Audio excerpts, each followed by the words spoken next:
شعیب اختر نے دعویٰ کیا ہے کہ وسیم اکرم نے مجھے اگر میچ کے لیے اکسایا ہوتا تو میں انہیں قتل کر دیتا۔ ویڈیو مزید آگے بڑھنے سے پہلے اس ویڈیو کو لائک کریں اور چینل کو سبسکرائب کریں۔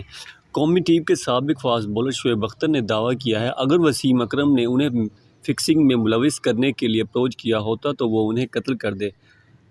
ایک انٹرویو کے دوران دنیا کے تیز ترین فاسٹ بولر شعیب اختر کا کہنا تھا کہ 1990 کی دہائی کے کچھ میچ دیکھ رہے تھے اور یہ دیکھ کر حیران رہ گئے کہ کس طرح وسیم اکرم نے اپنی عمدہ بولنگ سے پاکستان کو تقریباً ہارے ہوئے میچ جتوائے۔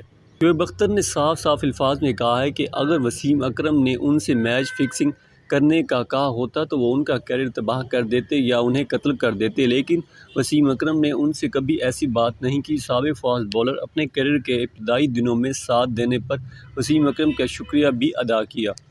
انہوں نے کہا ہے کہ وسیم اکرم کے ساتھ تقریباً 7 سے 8 سال کھیلے اور اس دوران کئی مرتبہ وسیم اکرم نے ٹاپ آرڈر بلے بازوں کی وکٹیں حاصل کرنے کے بعد ٹیل اینڈرز کو ان کے رحم و کرم پر چھوڑ دیا۔ انہوں نے کہا ہے کہ وسیم اکرم نے انہیں اپنے پسندیدہ بولنگ اینڈ سے گیند بازی بھی کرنے دی، حالانکہ ان کی وکٹیں بہت زیادہ تھیں۔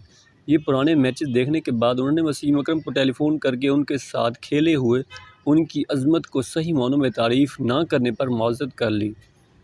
44 سالہ شعیب اختر نے پاکستان کے لیے 46 ٹیسٹ اور 163 ون ڈے میچوں میں حصہ لیا، جس میں انہوں نے بالترتیب 178 اور 247 وکٹیں حاصل کیں۔ انہوں نے 15 ٹی20 میچز میں 19 وکٹیں حاصل کیں۔ شعیب اختر نے اپنا آخری انٹرنیشنل میچ 2011 کے ورلڈ کپ میں نیوزی لینڈ کے خلاف کھیلا تھا، جس میں انہوں نے 1 وکٹ بھی حاصل کی تھی۔